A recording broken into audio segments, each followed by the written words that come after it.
Hello, everybody. Oh, hello. Hello. We're going to start. My name is Phillip Boutte Jr. I'm a concept artist, and I'm also moderating this panel. Welcome to the Creatives of Color panel, or as we like to call it, We Still Black Y'all. Thank you very much for coming. We're going to get right into it. I want to first have everybody on the panel. I'm going to start with Marlon. I just want you guys to introduce yourselves, say a couple of the projects. I'm Marlon West from Walt Disney Animation Studios. I'm currently a visual effects supervisor on Awaju. They've come into Disney Plus next summer. Yeah, thanks. And most of my career, I've been an effects, head of effects and effects animator. Started off on The Lion King, the original Lion King, or as I like to call it, The Lion King. And worked on all their, several other films, including most recently at Kato.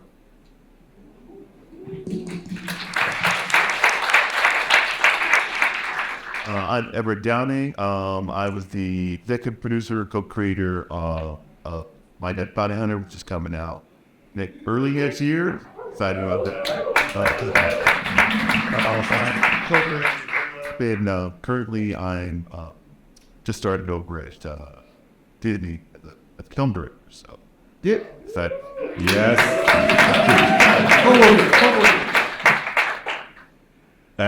Frank Abney. I'm an animator, director. Worked at some features over at Disney and at DreamWorks and Pixar. Then bounced over to Netflix, where I was directing and developing feature there, and put my animation hat back on and doing some cool stuff right now. Those are always the best things.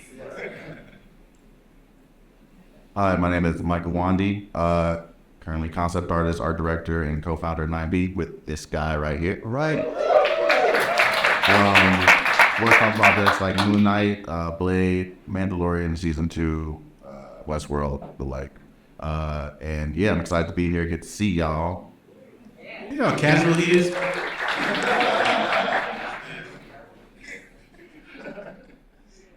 Oh, okay. Hi, everybody. My name is Chrystin Garland.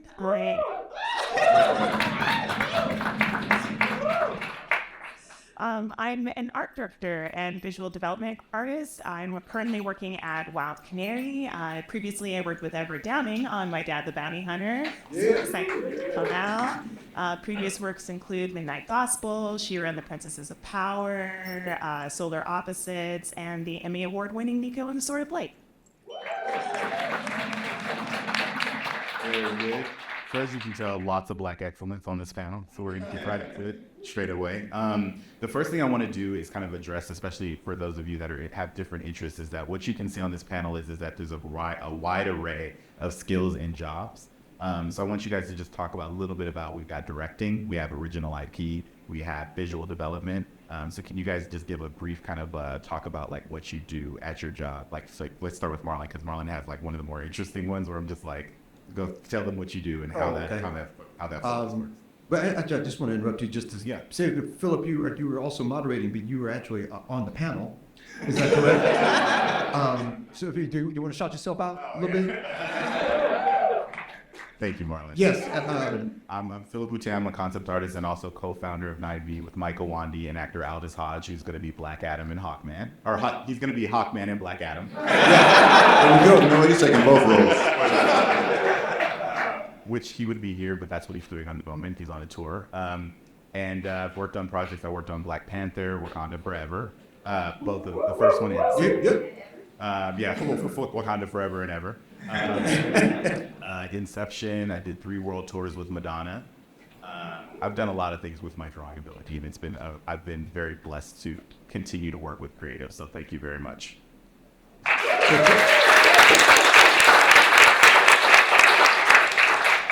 So I'm currently a visual effects supervisor, which sounds like the same job as head of effects. Visual effects supervisor is basically a live action term, and she or he are responsible for creating all the images that you can't go on set and create.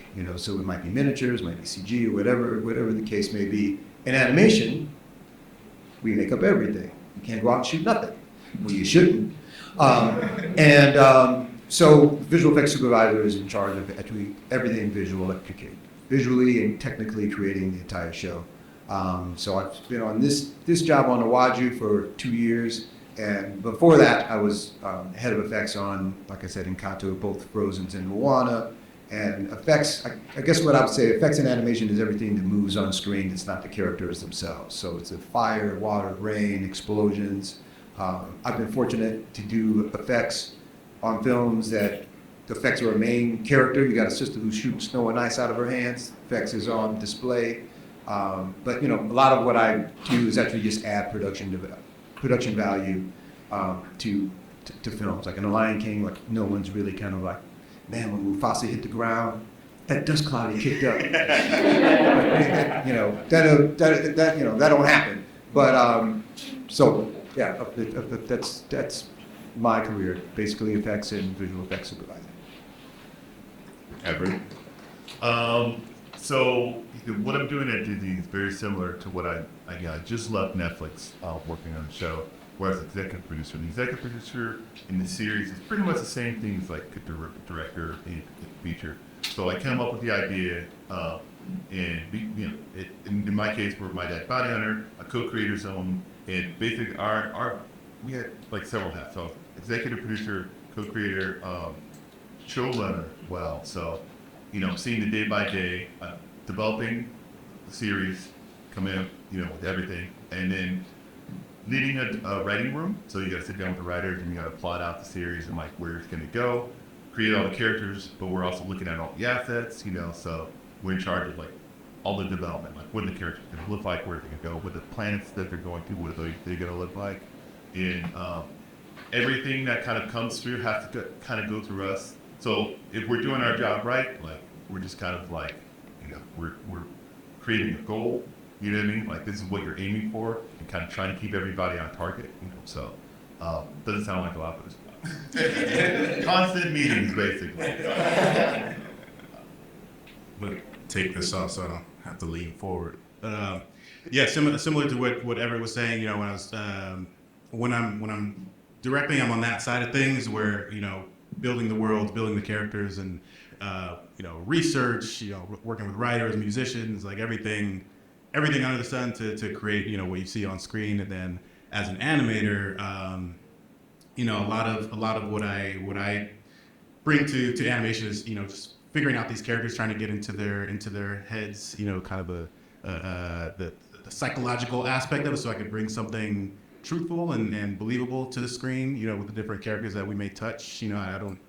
We haven't worked on I haven't worked on a feature where we had character teams, so you never know what character you're going to get on screen, and so just being able to pivot accordingly to whatever character you have to animate, that was my job, to find my end to those characters and try to pull something out of myself to bring something real to put into these performances, so we can hopefully make you cry or laugh or just connect.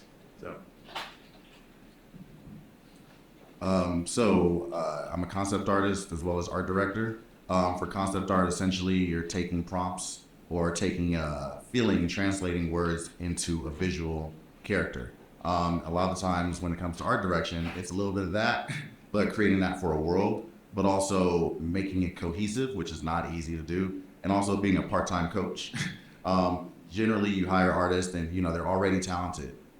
You're almost kind of even being like an orchestrator, making sure that everything is flowing at the same time, in the same direction. And so sometimes you'll notice that there are certain artists who are already talented, but maybe they're exhausted. You have to be able to address that and notice that, making sure that you're not burning out your artist, but also delivering whatever you need to the client to make sure that they're consistently happy, because it only takes one time. And you have to. So, We can all relate.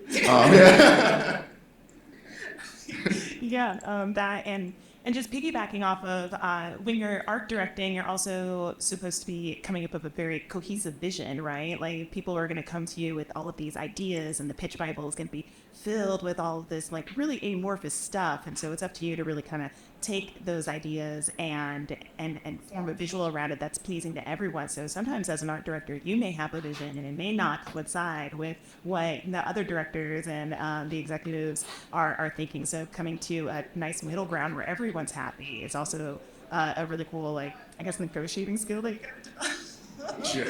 And then on top of that, just talking about biz dev in general, if you take my class on schoolism.com, There you go.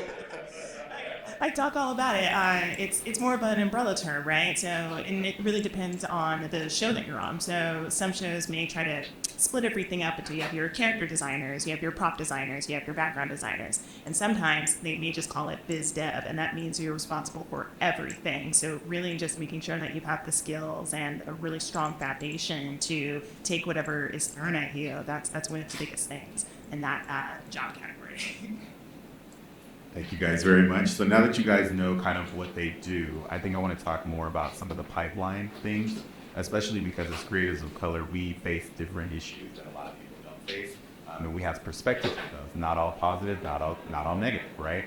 I think one of the things that I want to kind of start to talk about is the overall pipeline. So the pipeline of kind of getting hired, what that's like, and then also maybe a little bit of you guys' background in terms of like what you experience coming into the industry that you're in and kind of how you navigated your way. So first, because I'm talking about education, I'll start with Mike because he can kick it off and then we can go from there. Yes.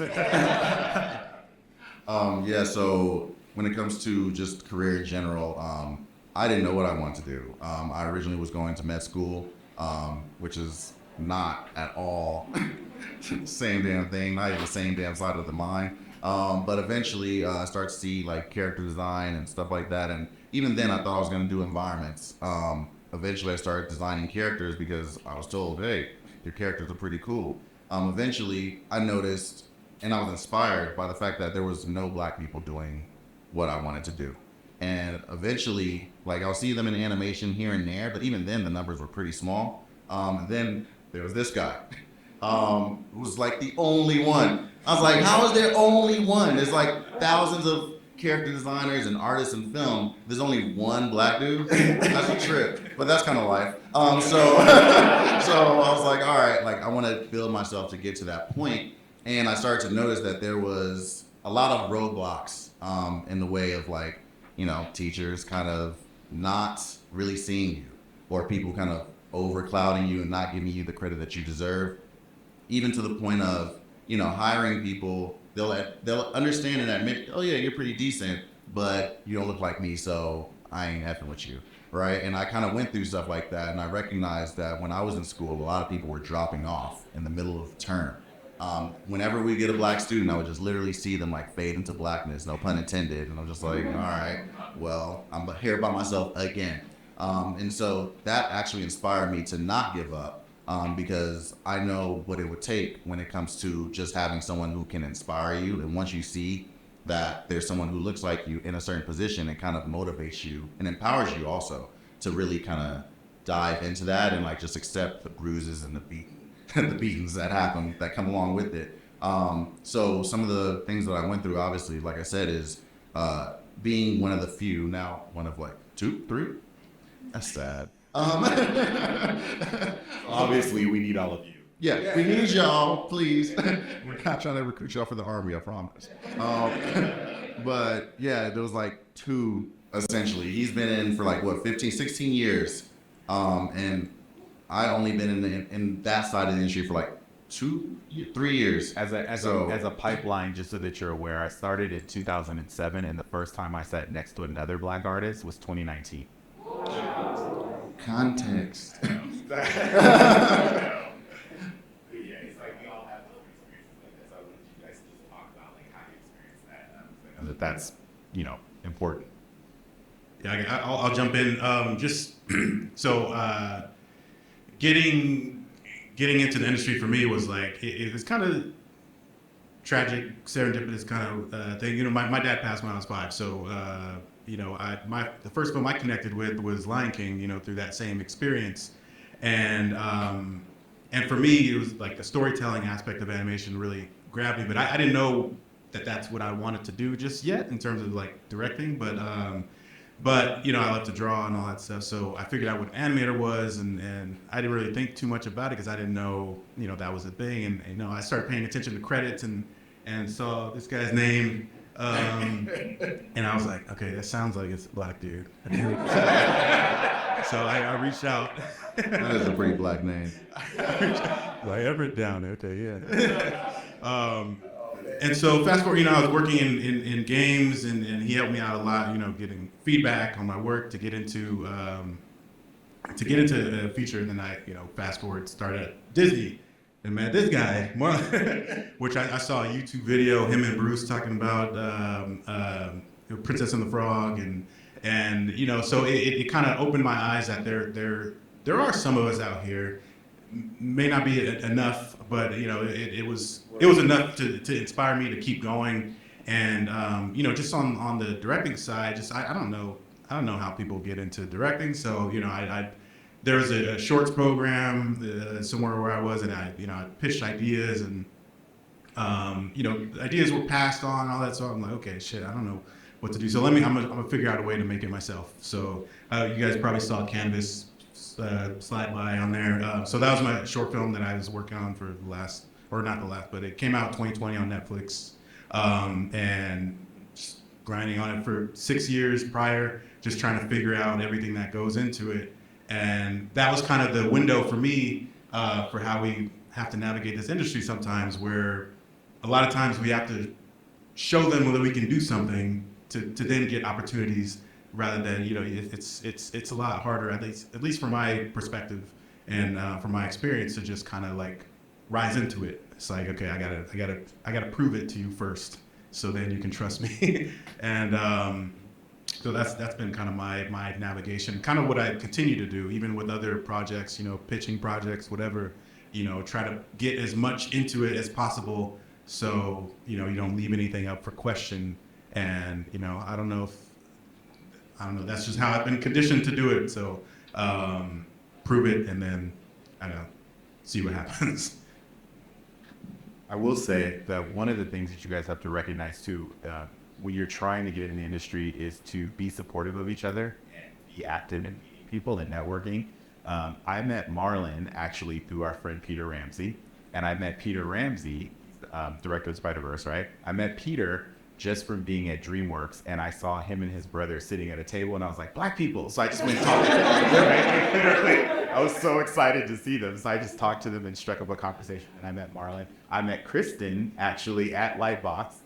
We put together the first panel for the first year, and then Bobby was asking me to put together a panel of creators of color, and I was just walking on the floor, and then I saw her, and I was like, word? You know? And just asked her if she would join the panel. We're friends ever since. So it's like, I think it's important for you guys to network, but also to find like-minded people and people like yourselves. And if you don't have a community, to build it together, right? Because that's the thing that you can actually do. Everyone has that power or that ability, but it's also just meeting people and showing support, and then looking them up or saying like, hey, I think that this person might be a person that I can like follow or shadow, and finding the creatives that are already doing it, and then seeing if you can find a way to connect with them, right? I think that one of the things that's important to talk about too is in the hiring process, we're trying to break the barrier of how people hire, right? So I think one of the things that I want to talk about is, which I've noticed, and I know some of you have stories about, is hiring people based on their potential and not what they've accomplished. Which I think that when you have people, one of the shutouts for us in the industry is that there's not very many of us. There's not a lot of us that are in power, right, in control. And then on top of it, people are hiring people that look like them or have similar backgrounds. So it's just this kind of weed out process. And so I know a lot of us are trying to change that narrative by making sure that we're hiring people based on their potential. Do anybody want to jump in and talk about that? I would love to jump in on that. Let me go back and answer your last question too, just a little bit, because as the old head on the panel, I didn't know any black people did this. I think, you know, I'm old enough that there was no YouTube, there was no VCRs, no DVDs with extras. I have to go into my old man voice. Bookmobile came around, and when I was in the second grade, and I saw a picture of like Willis O'Brien animating like King Kong in like 1931, and that was like to my second grade brain, like, because he was like wearing a fedora, he was sharp as a tack, and he was like had two dinosaurs facing off and stuff, and he's looking all, looking all on the reel, and it's like to my second grade brain, I was like, damn, that looks like a Jack who can bring your toys to work with you. I didn't know the word animator. That was the first picture I saw of behind the scenes of a film, and I started calling myself a movie producer because he was producing images. I'm gonna produce movies. I didn't know the word animator, I didn't know director or anything. But for the longest time, I just did things based on that picture. And I maybe met a handful of black people in Chicago where I started my career. But I was often only the only brother in the room until I moved here and started meeting some of these other folks, Peter and his brother Eric. And shoot, I was thrilled. But yeah, to speak about that, hiring for folks for their potential. We're all in a position to kind of do that, and I know y'all are, want to be hired or going to hopefully be there. But that's important. Folks hire people they know already. The stakes is high in this business, and you mess up once, you may not get another time at bat. Someone told me a long time ago, and I think it's true, nobody believes you can do the job until you've done it once. So that whole time you're doing your first gig, you on tryouts. Yeah. And it kind of doesn't matter how long you've been in the game. As long as when you move into the director chair the first time, you on tryout. If there's a effects supervisor, you on tryout. Production designer. But to try to open that door for other people, when you can see the potential and they have a little bit of drive and they have some personalities, I think that also is important. This is a very small industry, and it helps to not be an asshole, because this is a business where everybody is all working together. When you're at home, or when you're starting out, think of yourself as an artist, try to create your own thing. But you work on a film of any size, you're working with dozens, hundreds of people. So you are part of a team, and I'm always looking for somebody who's going to bring toxicity into my team. They may have a beautiful reel, but if they got a funky attitude sitting across the table, I'm like, you ain't gonna bring that into my team. So yeah, don't be an asshole, kids. It is important to actually try to open that door for folks and actually show up. I don't want to talk out of both sides of my mouth. Like, I didn't know any black people that existed doing this. It didn't stop me because I just wanted to do it. It's all I ever wanted to do. But I do know it's really important to look around and not be the only black person in the room. Because they're also probably going to get around to this, but very often everybody on this panel got a story about how they had to speak up on something because they're the only black person in the room. Oh, yes, we will talk about that. We're going to talk about that. So I won't get ahead. Shut up. It does happen all the It's time. going to happen. Anybody else want to add? I'll add to that because I'm fresh off an experience. I just finished running a show still going, but I helped set it up. And, I'm just going to say it was a pretty interesting experience. It was a great experience, but there's a lot of firsts on that show. Out of like people like, that person's green, that person's not ready, that person doesn't know what they're doing. And, these are colleagues that I've worked with before. I knew their talent levels. I knew what they were capable of. People have been ready for a while. I'm going to tell you guys right now, I'm probably like the oldest green person if you're going to be. That's all I heard my whole career. You're too green, you can't do it.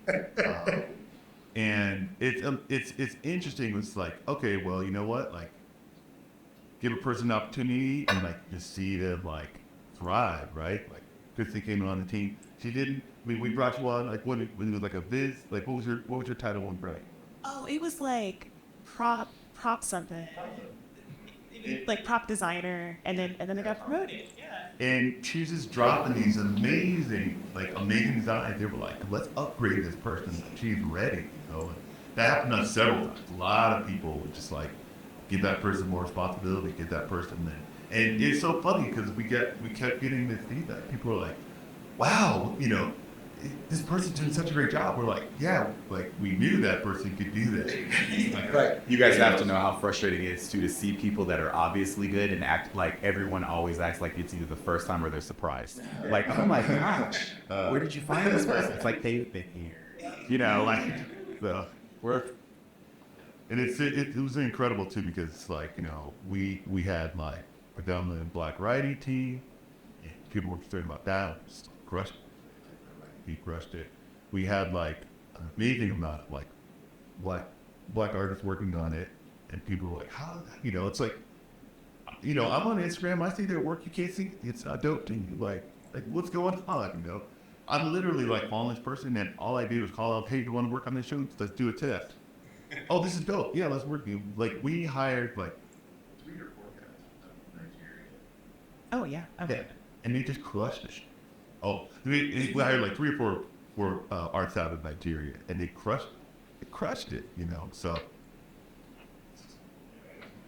I mean, I was just gonna say, as from like the other perspective, you never know. Like everyone talks about their big break, right? And you never know what that big break is gonna be. So really try to treat every single opportunity like it's your big break. Because how Ev and I first met, it was on back in the day when Sketchaholic was a thing, and Bobby used to interview artists and also have like a mini painting challenge. So you would paint something during that hour, submit it, and then the artist who he was interviewing would pick out their favorite work.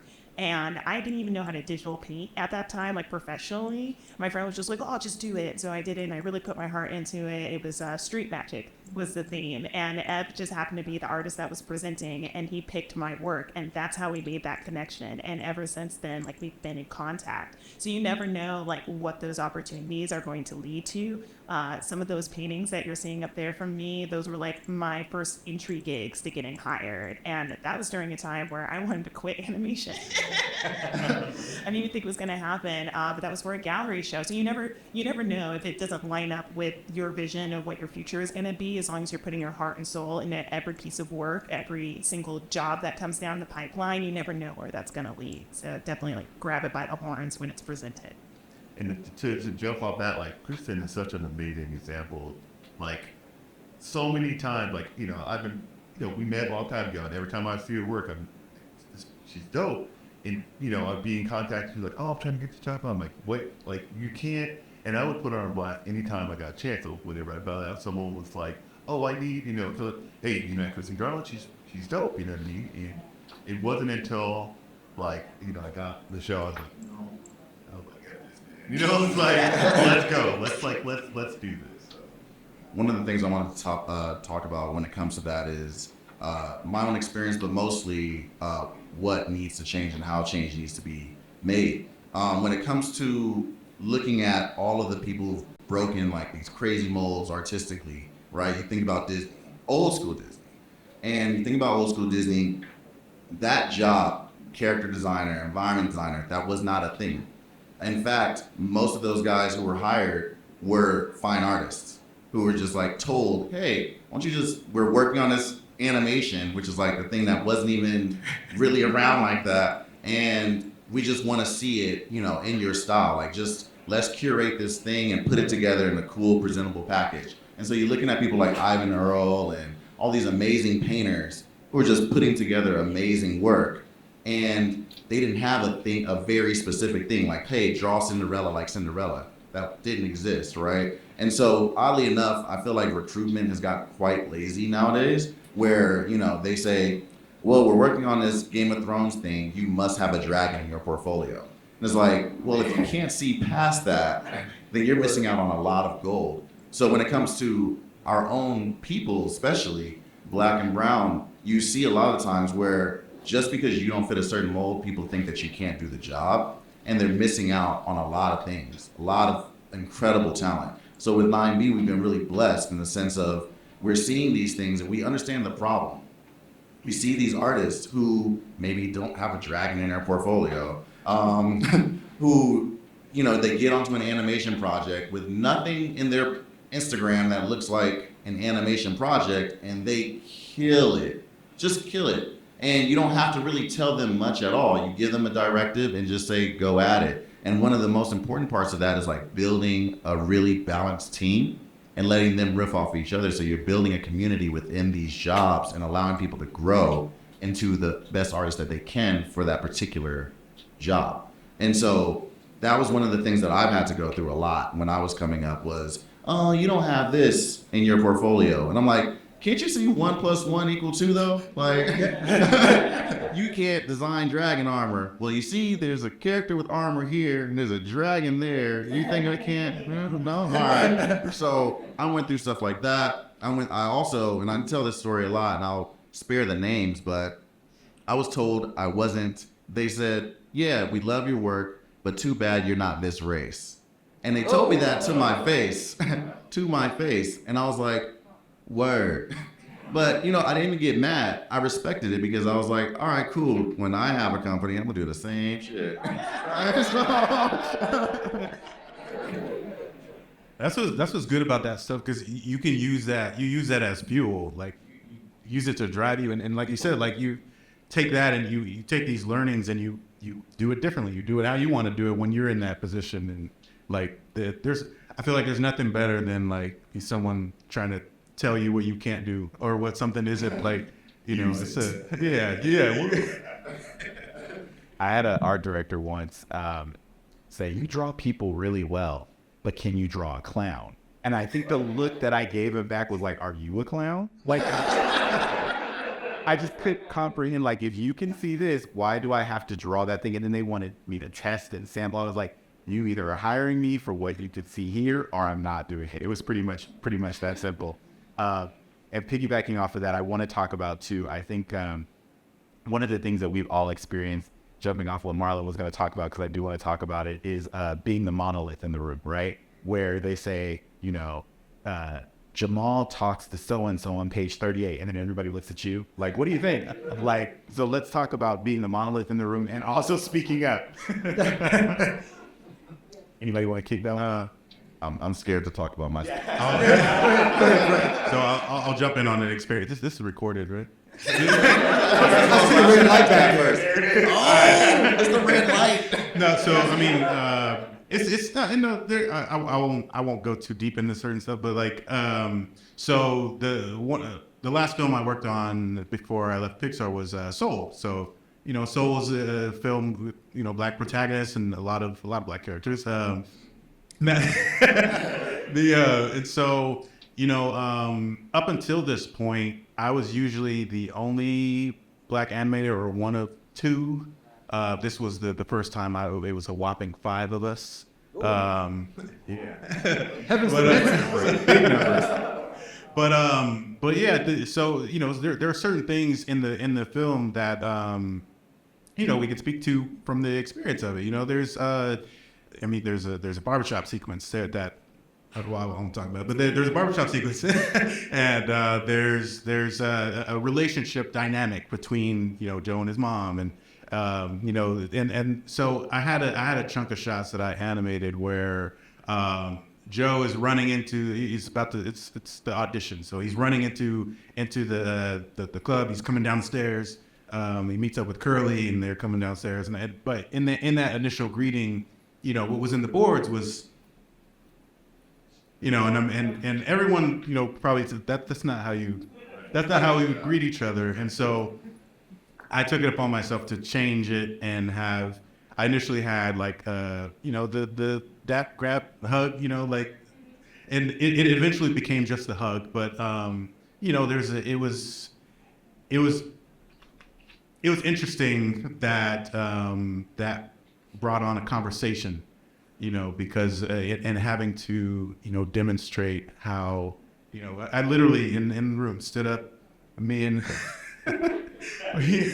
demonstrated how you would greet someone, even if you don't know. Like, I, you know, met Jamie Foxx, I'd never met him before, but it was like, you know, it wasn't it wasn't a thing. So, you know, those type of experiences where, you know, something that's kind of normal, it becomes a conversation, and if that happens over and over and over and over, you know, it's exhausting, but it's also, there's a good side because then you're educating on an experience, and but you know, I feel like those types of exhausting experiences are kind of what I've dealt with in those different experiences. Being the only one is like, yeah, if there's Definitely. there's a patience level to it. Like if I ask you guys all right now, it's like you have to explain things to people that you feel are common sense, but then realizing that they don't know them at all, right? They don't pay attention to us. So if I ask all this room right now, 2 black men are walking towards each other that don't know each other, what do?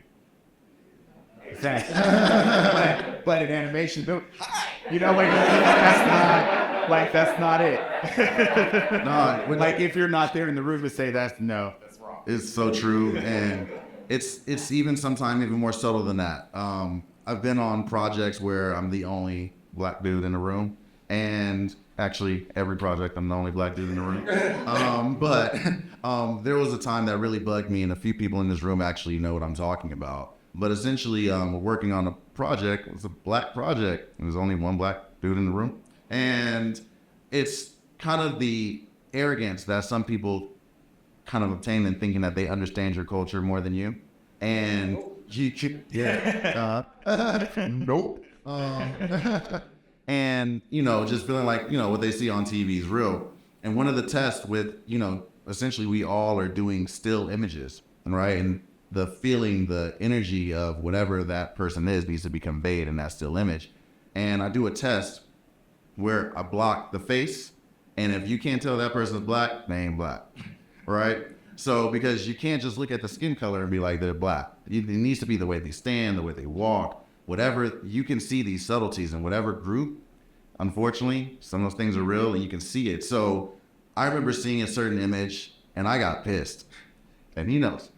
I got livid. And it was one of those things that was kind of crazy to do because it's like you could lose your job. But I also didn't want my black card to be taken. Because I know y'all have seen that thing and you'd have been like, you worked on this? Y'all have all just been shaking your head. So I couldn't live with that. I'd much rather live without a job than live by getting my black card taken. So basically, it was a situation where there was a lot of pressure, but I initially called up the supervisor and said, hey, can we have a talk? And I wanted to educate him on how this doesn't feel like an experience that I'm familiar with. And some people think of any race as one thing, right? And especially with blackness, they really do kind of make us monolithic. And obviously there's different types of blackness, but at the same time, there's this like unifying factor, and it's coolness, regardless. And so it was one of those things where it was like, hey, these characters don't feel cool. They don't feel cool. These are people that we all admire, trying to like really walk the thin ice. These people that we're all trying, like, who we all admire, but they don't feel close to us. And one of those things is like understanding that if we don't speak up in situations like that, it's just going to keep on happening over and over again, right? Where we're going to get the same stereotypes, the same things. And it's like, well, there was no black hand behind that. So it's like, would you rather essentially, I guess, get in trouble, be looked at funny for speaking your mind in a polite way? Or would you just let things ride and have to live with that over and over again, having never said anything? And I think one of the big important things that we can do with being black in the room is using our blackness as a weapon, not just as a defense mechanism.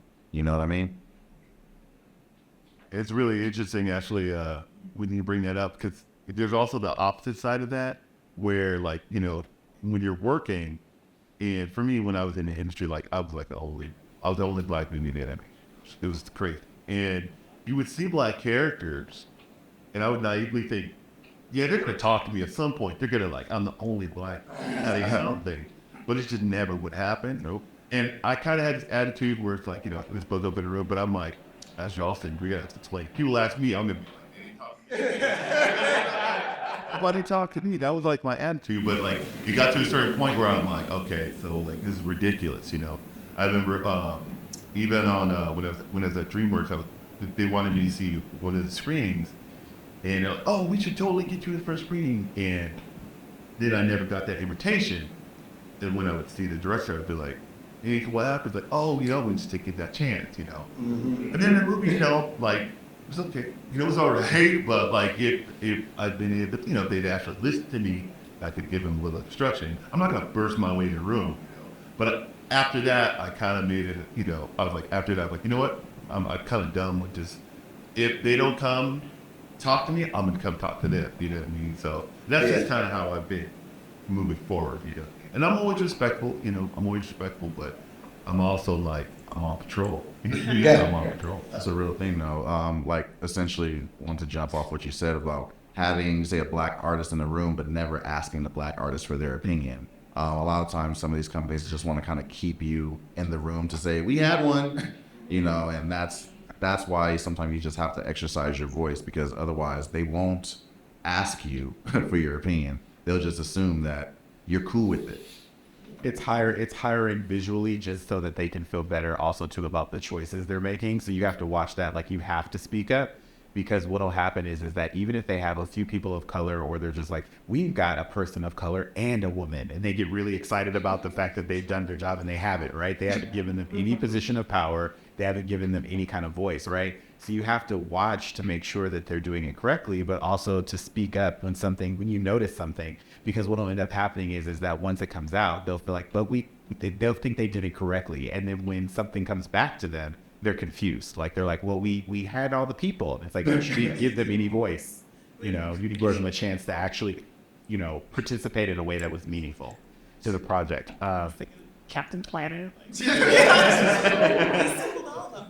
But I also think that, can we touch on just the power dynamics of it all? Please. Because oftentimes these people get hired as the token, right? But they're not in a leadership position. Correct. So you inherently are risking something when you do speak up. And definitely, it's one of those, like, it feels good in the moment, or it maybe feel terrifying. I've been called in to speak to many higher ups on my opinions, and it did not always go well. So that's just something that you really have to settle within yourself, wanting to speak up. But I also just want to emphasize that we're providing so much knowledge and authenticity, like when it comes down to lighting us, when it comes down to hair texture, and that's all very important information, or especially nowadays when everyone wants to give representation correct. If you have someone on your team that is providing that and it's invaluable information, they should be paid thusly. Correct. Seems ridiculous. I'll just quickly add, just the more you use your voice, the more, I can't speak for every studio, but there has been some great experiences where studios have put teams together to, like I mentioned Soul, like that was one thing that I was really thankful about. There was a cultural trust, so there was a lot of people, a lot of us on that trust, not just from animation. There's animation, there's folks from facilities, there's our head of security, like there's people from all over the studio. And one of the things I loved about Pete Docter on that film was, like, one of the first things he said, sitting at a table, with it, was like, I don't know what I don't know. So, like, tell me, like, what, like, give me, let me know what I don't know. Let me know where I'm in. And so for someone of that esteem within the studio, and just like, his longevity, everything, like for someone to just like lay it out like that, like, just like, teach me, like, it felt nice to be in the room like that. So it's rare. Yeah. It is indeed.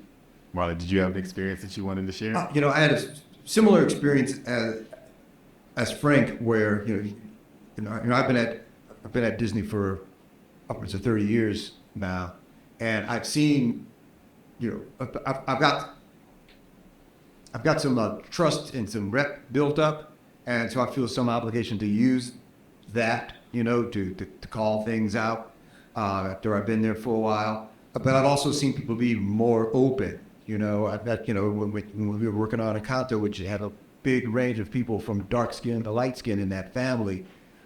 We used to have, when we got a tipping point of brothers and sisters, we had this thing called Black Coffee once a month. And And then and they started referring to us as the Black Coffee Group. And I was like, no, wait. You know, we had to brand ourselves, you know, Walt Disney Animation Studios Black Collective, or something to sound more fitting than Black Coffee. But, you know, we gave some feedback on some characters, you know, hair texture, you know, on encounter that was very welcome, you know. And, you know, I remember there's a documentary about Cindy Poitier that just came out that Reggie Hutland did. And it brought up this old wound for me that, you know, everybody tried to be colorblind for a long time. And Cindy Poitier did with a lot of folks with some juice. It's like, I got a grandson who's in the animation. I want to come to the building and have him show it around. You know, Lauren Call did. I remember running into her and her family. But Sidney Poitier did it, and one of his grandsons in animation. Didn't occur to anybody to bring him by the black dudes.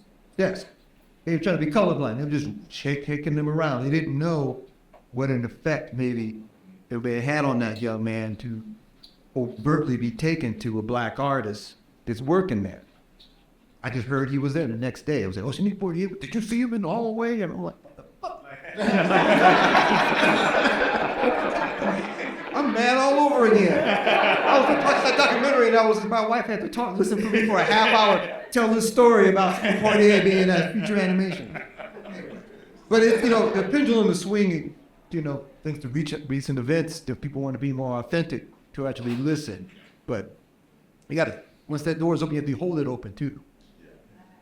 One of the things you guys have to realize is visuals are very powerful. We're surrounded by them all day, whether it be ads, billboards, like we're just surrounded by them, right? So visuals shape the way you think. They shape the way people treat you. They shape, you know, status, power, all of those things, right? And I think that when you think about visuals and you think about the narrative of history of visuals, if you've been excluded from the visual, in the most positive way that I can say it, when you're excluded from it, the new generations coming up don't have an excitement for what you're doing, right? So they don't have, if you're looking at fantasy, right, and all of the fantasy has white people in it, right? So there's not an excitement for the new person that's coming up to draw or to create those things because they're excited about fitting into that pipeline of what they've seen before, right? So visually, when you think about stuff like, and think about how powerful they are, even just a small color blocking can give you so much information. So if you look at, if I say yellow square with a jagged black line down the middle, you say Charlie Brown, right? Or if I say, red, blue, and yellow, Superman. Like you can see those things. Or if I draw a little spike, you can say like, oh, it's Bart Simpson. Like you can see just a small bit of something and immediately brand it, right? So that creates a narrative as you go along to where as animators or illustrators or everything else, we grew up with all these things, Teenage Mutant Ninja Turtles, all the things we grew up with, and you get excited and you want to fit into that pipeline. One thing that I want to call out is that at some point, someone had to change the narrative for you. Someone had to call attention to it. I will use mine. My mom is in the back there. Say, hi, Mom. Hello. One day when I was drawing, I was little, and my mom said, she just pulled me to the side really quickly, and she just asked me a simple question. She's like, why don't you draw any black people? She actually asked me, and I hadn't even thought about it because I was drawing what I see, right? So from that point, then it changed the way that I thought about doing characters, and I'm sure everybody has an experience like that. Do you guys have something where it was like a change or a thought or an aha moment where you're just like, I need to add to the visual narrative in a positive way? I have a quick one that I actually want to talk about that happened to me.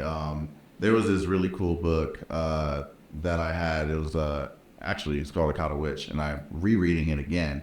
But I was reading that book, and essentially it's like a fantasy type of project, but it's set in Nigeria.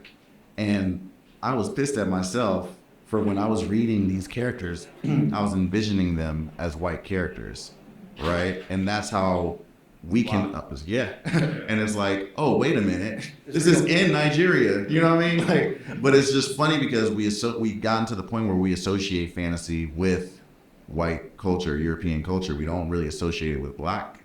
So I know for myself, one of the big things that I've been wanting to do, and I'm going to do it, is trying to change that narrative and like trying to create an aesthetic. What does that look like? What does that feel like? And pushing it as far as you can, because a lot of times when we do finally start to see like, oh, there's black or brown people in fantasy, it's like, yeah, they're just a black dude with dreads and they're wearing like the same European armor, but there's no actual identity to that character.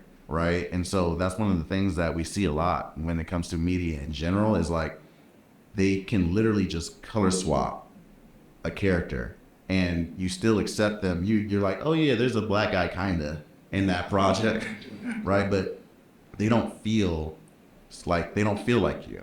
And it's because they're just there to like kind of fill a void nowadays, instead of like actually giving that person the same thought that say was given to those European characters.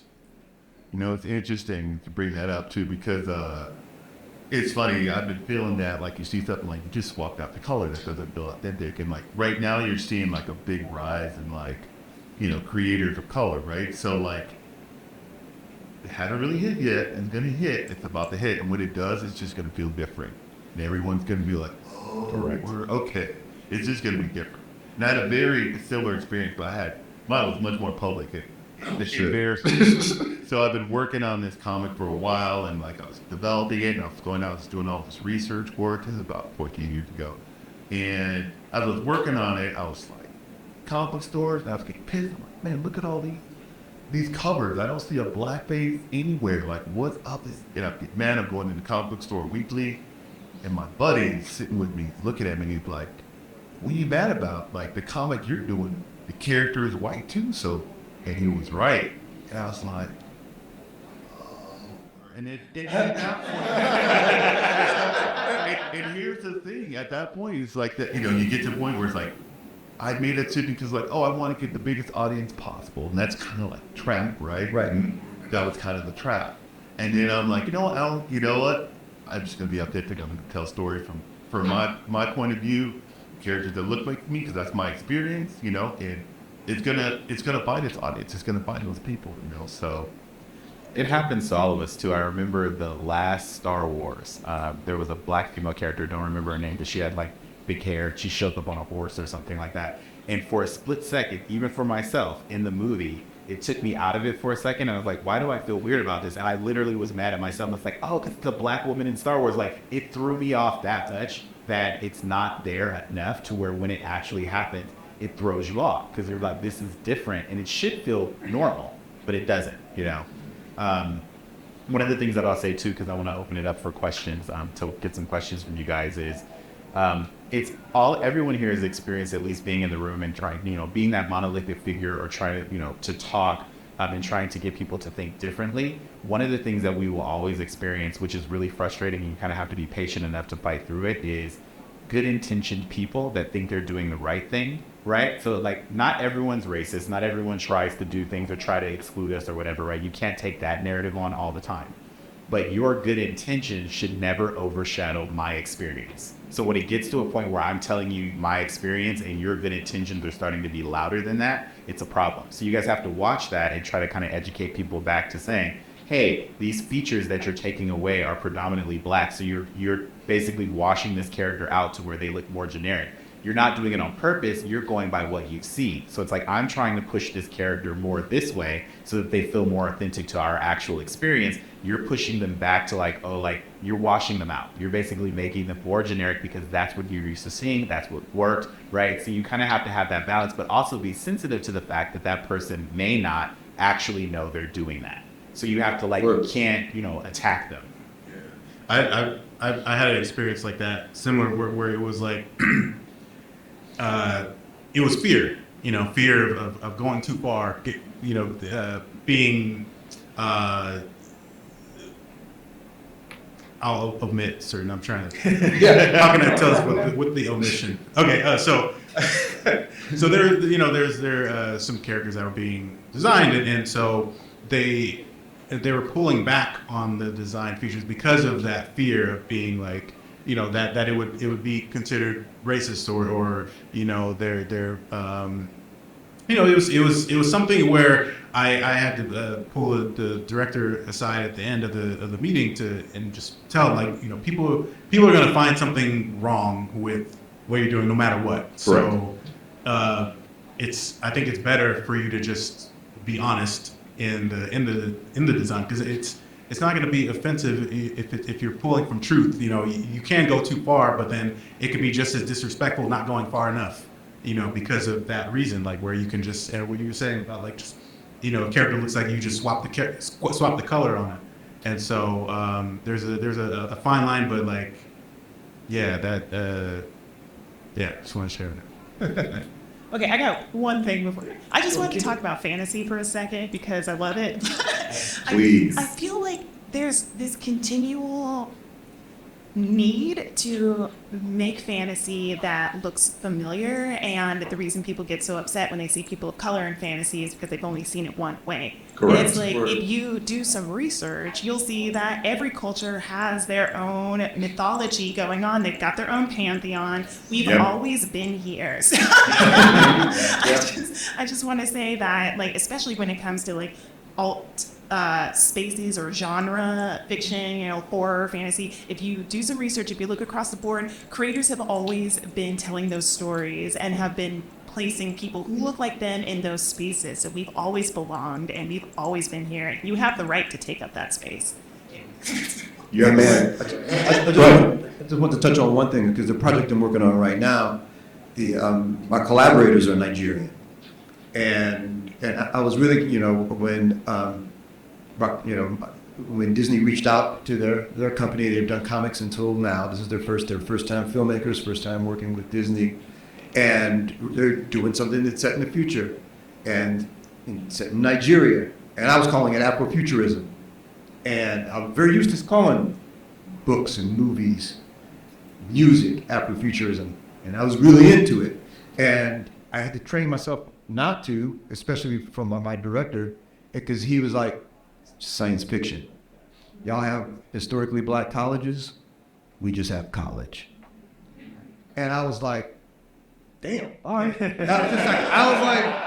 I got it. I just had to remove that Afro out of it, And I did a little bit of research. That's not a term that was even coined by somebody black.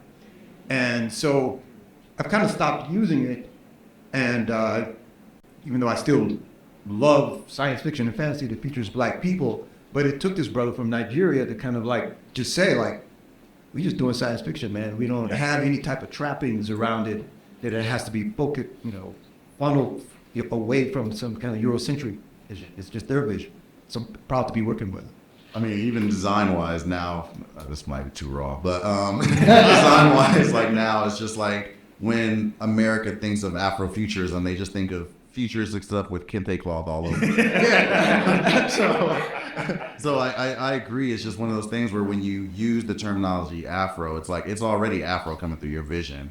So all you have to do is just the science fiction bit and not feel like you have to bend the knee to, Eurocentric views in general. It's important to take up the space in a very authentic, true way, because what you're doing is that you're exposing culture to people that don't normally have to go out of their way to be exposed to it. Meaning, like, I think for the most part, every creative of color knows, like, from birth, we kind of come into the world and we adapt to everyone, right? So we watch other people's media. We can empathize with characters that don't look like us, right? But then on the opposite end of it, it's like even if you have just a few characters, they're like, oh, that's a black thing, and it's just dismissed. Like it's not like go watch it, please. It's not for them. It's not for them. So I like the term of thinking about Afrofuturism in that way, because it does separate it out. And for those people, they'll just look at it and dismiss it like it's not for me. But it is. You should look at it and learn. Education is a big one. When you look at different things and you're trying to figure them out, the biggest thing about it is learning about what they are. So if you don't ever take the time to learn why that thing is that way, you're not growing and you're not learning and you're not empathizing with others, and the cycle just continues, right? I want to open it up to some questions. Can you guys come and line up right here? I can kind of hand you the mic.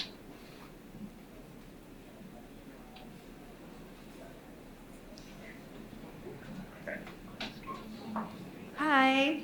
It's been awesome so far. Feels like church. I'm Sanji. When I was applying for scholarships, the one question they'd always ask is, how will your job impact the world and help? And, how are you going to give back? And I felt very selfish and guilty because I'm like, I just want to make cartoons. I'm not a doctor. I'm not a fireman. I didn't feel like it was very hard to answer that question then. And now I have a 7-year-old who is like the way she thinks now is the way I was beginning to think at 23. And that's through all of her content as a kid and what's represented now. And so I just wanted to ask, like, what was the moment for you guys where you went from just following your passion, just innocently doing what you want to do, to, oh my gosh, this is really important? Just curious. For me, it was definitely from the beginning. It was actually what motivated me to pursue it.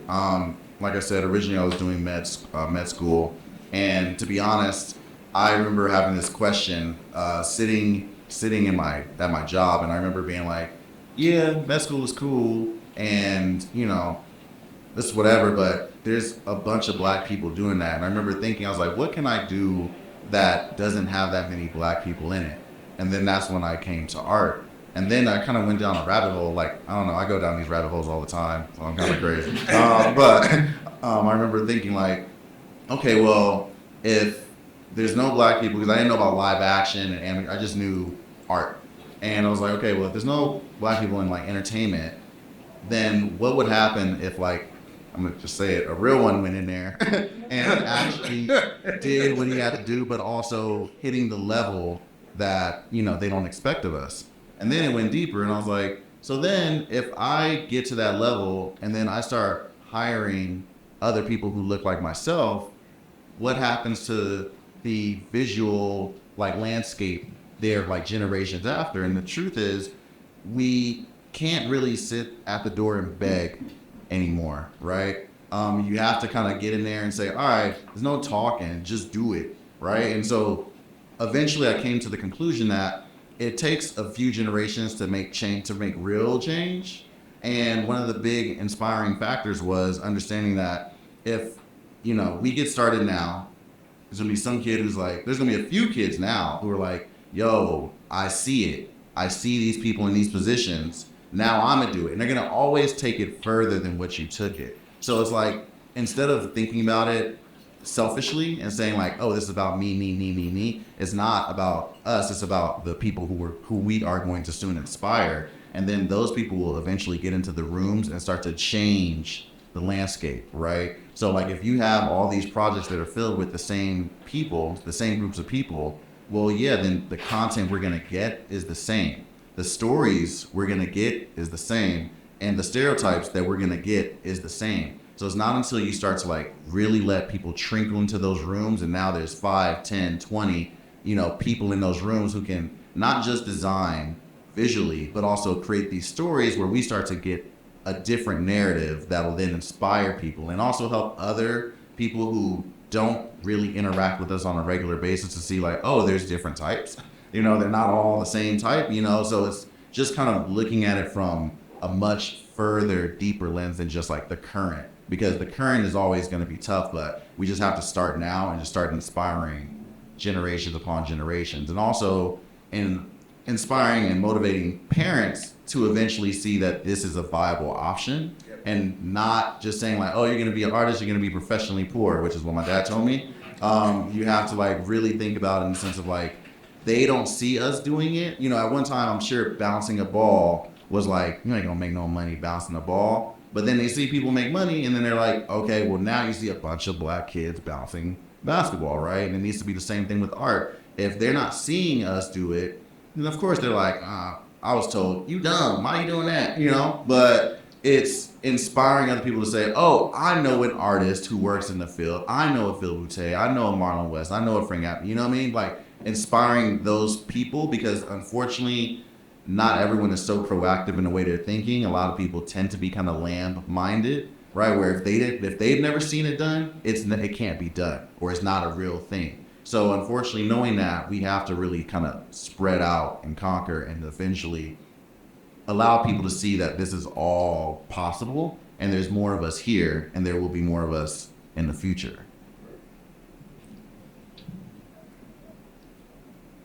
What's up? My name is Trey. So it was just really inspiring to see, like, hear how y'all like were just networking, and like you just happened to just talk to the like right person, and then like you just like got exposed to like all these different opportunities, and or like kind of like learn from each other, especially. So I wanted to ask, like, like what are some ways that like we could like kind of get like mentorship from like other like black artists and stuff like that, black like visual development people, characters, all that. You know what I mean? Like what are some ways we can get like mentorship? We'll look for that. Yeah, I mean, myself and Bobby Pontius and Monica Lago, Caius, Trent Corey, we started Rise Up Animation, where we can get you can get sign up for free feedback sessions.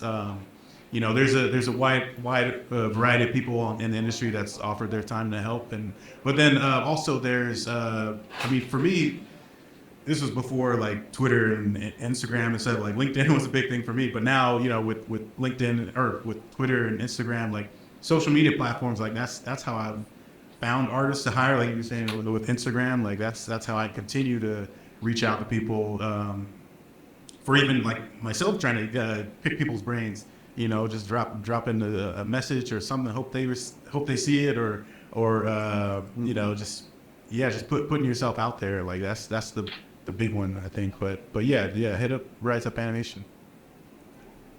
I actually want to piggyback off that too, just like a word of advice, because I do a lot of like just kind of free mentorship, but I can also tell you on the other end how a lot of people drop the ball. And one of it is kind of showing that you really want it.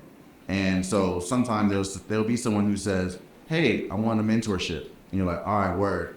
You give them that mentorship and you give them an assignment and they don't show up, or they don't submit their work in a sufficient amount of time, right? And then from my end, it's like, well, and I'm sure everyone here is like, I'm busy, right? So you have to want it more than I want to give it, right? And so I think when it comes to that, it's like, if you're able to get the opportunity to get one of these people's ears, make sure that you show like, yo, I want that. Even for myself as a student, it was a big thing to know that I wouldn't take a class until I knew I was gonna go like crazy, because I knew that eventually I was gonna have to see those people when I get to a professional level, and they're gonna either say, man, I can't believe you got here, or yeah, that dude was a really good student, right? So it's the same thing when you reach out. If you're gonna take your time to type out like, hey, I really want to be a apprentice or blah blah blah, or asking for advice, one of the easiest ways to show respect isn't just to reply, is to show them that you've taken their advice and applied it.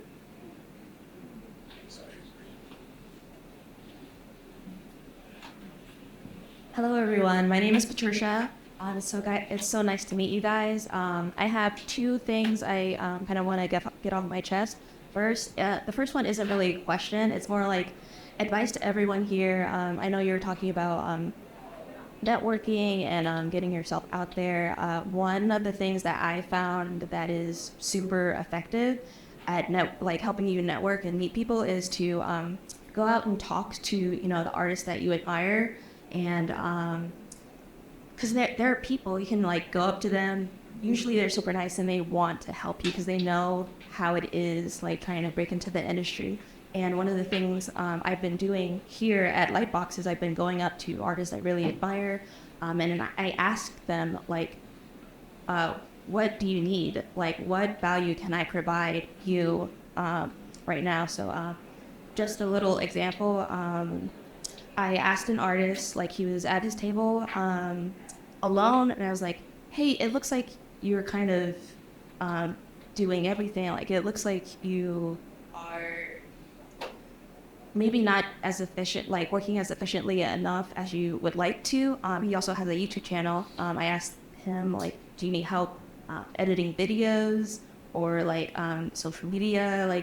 That's a really big thing for especially independent artists and YouTubers.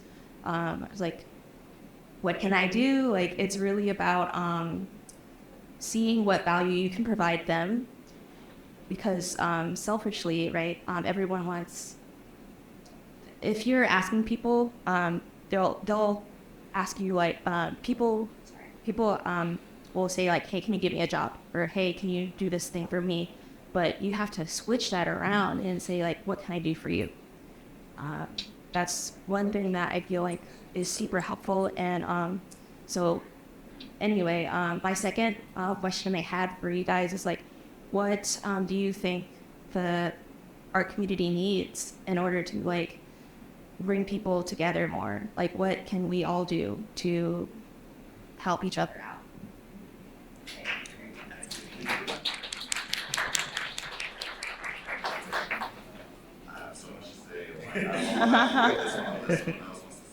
I'll just add a quick transparency. Like that's a big one for me. Like that, whether it's salary expectations, whether it's like, that's a big one in itself because going in not knowing stuff and you kind of hold that stuff to yourself and there's people that's been pretty honest when I've asked not knowing how to navigate, and same thing with industry stuff, like how to navigate and being just because a lot of that stuff you don't learn in school. You don't learn like how to navigate the business when you're going independent and when just like all the things to expect. And so I think just transparency, like just overall, like I'll say that.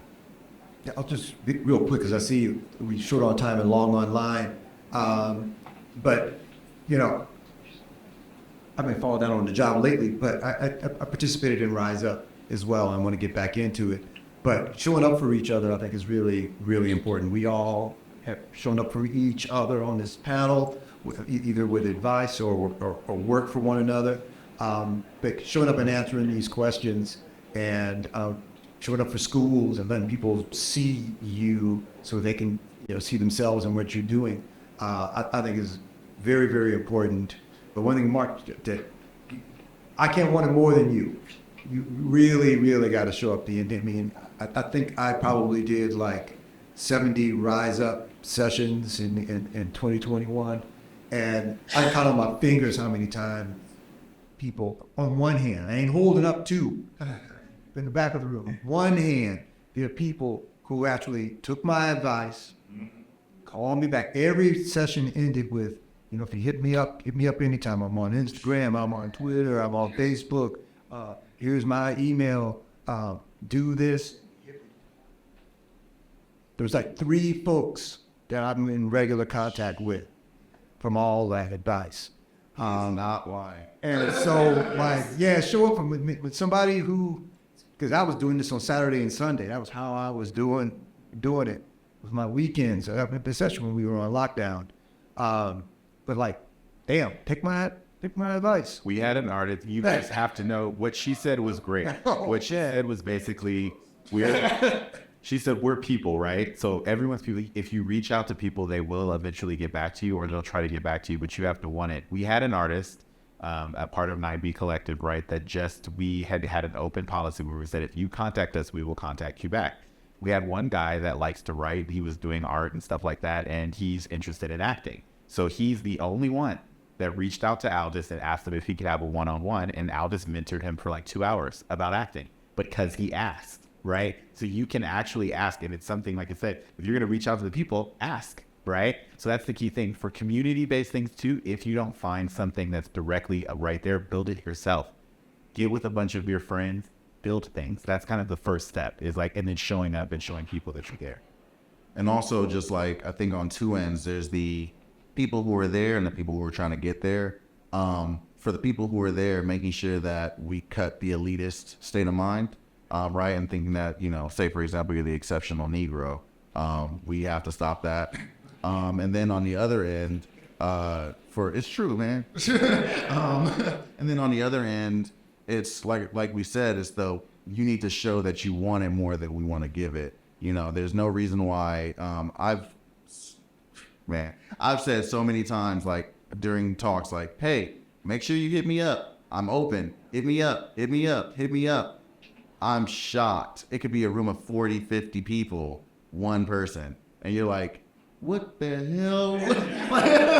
like, how did you drop that ball, right? So it's also like knowing that unfortunately, it's real, but just because someone is the same skin color as you doesn't mean that you just get that for free. You still need to put in some work, because these people are busy, like you said, he's doing these things on Saturdays and Sundays, right? Time that he could be spending with his family or just having some relaxed time, whatever. And you need to make it worth it, right? And sometimes the thing that makes it worth it is seeing your growth, right? And seeing you succeeding invigorates us, essentially. So at the end of the day, it needs to be one of those things where we need to be proud too by seeing y'all get to the point where y'all need to get to, and not just dropping a ball. When someone gives you the ball, you don't lay it up, you dunk it every time. That's just the way it has to be. Period. My name is Otto. Much respect to everyone up here. My question is just, do you guys have any interesting thoughts or stories about the stress of being in a professional environment, East Coast versus West Coast versus like Canada or anywhere else you worked geographically? I know Phil has a million of those. You mean like just like working across different places? Oh, definitely. There's a difference in culture, even just between TV, like TV and film. There's a big difference in like the time, how much time it takes to develop things. I remember it was a big culture shock for me working in animation for the first time. When I met Peter, I worked at DreamWorks on Trolls, the first iteration of Trolls. And it was the first time I had experienced really understanding that animation is like a family group where they're working on this film for like 3 years or 2 years. Like I was working on projects where I'm developing things where I'm working on something for 3 to 4 months, and then I move to another movie 2 months, I move to another movie 4 months, right? So I'm used to moving around. And I was like, wait, you guys really sit here and work on this one movie for 3 years? It was such a big shock for me. Or working in music is a completely different thing. I've done music tours. Those come together super quick. So a whole world tour might come together in 3 months. That's all the dancing, all the numbers, the set list. They're just rehearsing every single day. And that for me put a lot of strain on having to draw every single day, hour after hour, trying to figure those things out. So I think that the key thing is being adaptable, right? So being able to have different styles for different things. Like if I know that I have to meet with a director and I only have a couple of hours, I draw differently than if I know I'm meeting him in 2 weeks, right? So it's like that type of deal. I'd say maybe that's my thought on production. I guess.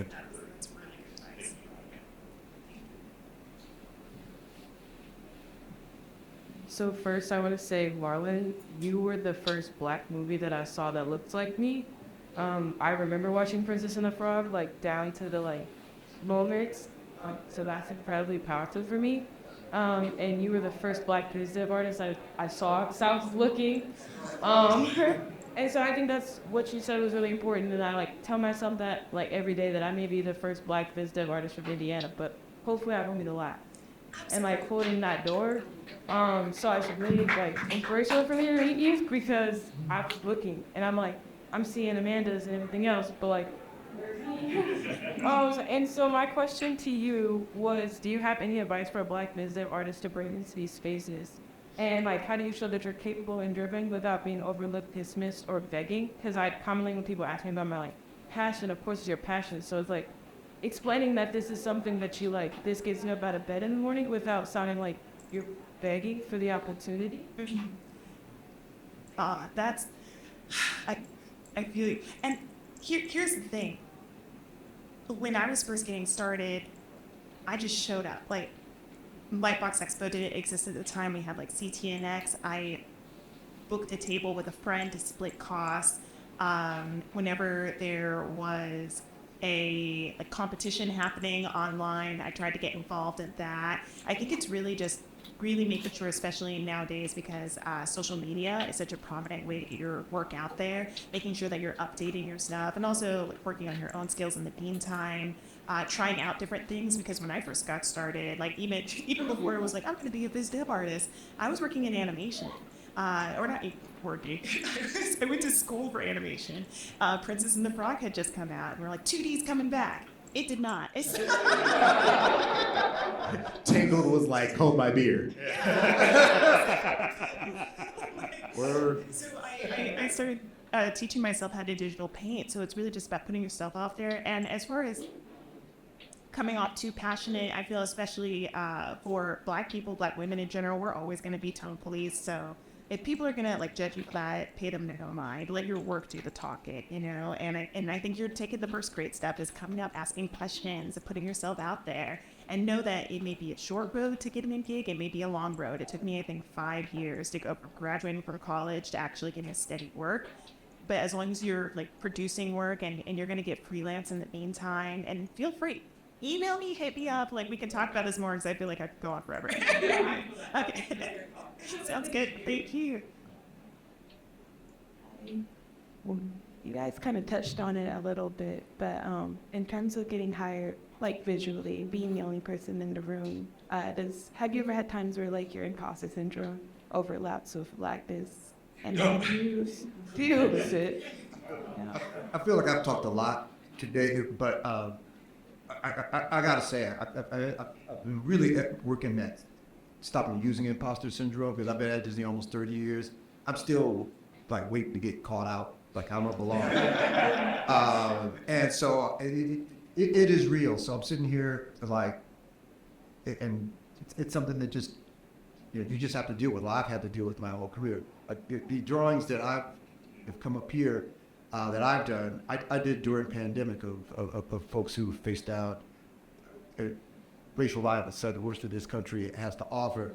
But honestly, it took me sitting at home on lockdown because I know people up here on this table and folks at Disney that are really good. And I've been staying in my lane, drawing splashes and explosions and not drawing human faces for like decades. And it took me a while to being out of that building, that hat building that I work in, and away from all these talented rascals, for me to just be sitting at home drawing those drawings that have come by. So it is real. So all you can do is just do your best. I moderated a panel with some biz dev artists yesterday, and Claire Keenan is one of them, man. And she said, she's never done a drawing that looks as good on paper and it looks in her head. And I was like, damn, that's deep. I'm glad it's not just me, And that made me think about Miles Davis with something I heard him say, and was that he can play 3 hours a night, and he's only looking to hit that one note, one perfect note. And so, we all are striving towards excellence, but it's a struggle. I mean, some of these rascals up here might throw down and be perfect every time, but I ain't one of them. I want to touch on imposter syndrome really quick. It's real. So I'll be honest, it almost destroyed me at one point in my career. There's this thing where that kind of happens where, I was feeling like, oh, lucky, lucky that it's great. And then sometimes there's comments that people make that they're like, yeah, you're lucky. They're not saying it directly, but they're like, while they picked you, oh, you got here? Wow, that's cool. They're stopping just at affirmative action, right? And that can destroy you. And at one point in my career, I got to a point and I got in a position, and I felt like I lucked into it so bad, I went into it. I went into like a turn spin, like a tailspin, right? And I lost that job. Because I let it get into my head. And once I was free of that, once I got out of that situation, it was weird because it felt like a boulder fell off my shoulder. And I kind of didn't give a fuck. You know what I mean? Like it kind of needed to happen because it's like, oh, this is as bad as it can get. Oh, I just got laid off for like a week and then I got a new job. That's the worst that can happen. Oh, okay. And then I got hired right away. You know what I mean? People were excited. I was in a different environment. It worked out better for me, So, and at that point, do I still deal with it? Yeah, I don't listen to it though, because it's like if I didn't deserve to be here, I wouldn't be here. You know what I mean? True that. I will call this out too because I wanted to do it, but we ran out of time. Is that Marlon was talking about his activism. Activism is really important, and I want you guys, if you can, to all follow him. His drawings got a lot of us through 2020 because he was actually doing something. The being actionable, I think, is really important. So the fact that he was honoring all the things, it was like every other week or month, there was another death or something was going on, and he captured that. So make sure you guys follow him and check that out. Thanks. What's your handle, Marlon? Oh. On Twitter, I'm STL, like St. Louis, STL, Marlon West, one word. Oh, right, and on Instagram, I'm that. I'm from St. Louis. Thank you. It's actually really funny that you mentioned 2020 because that had something to do with my question. So, Everett, I really love, I'm really excited for My Dad, the Bounty Hunter. It's very similar to a story that I'm developing. Just know that I did not copy him. Promise.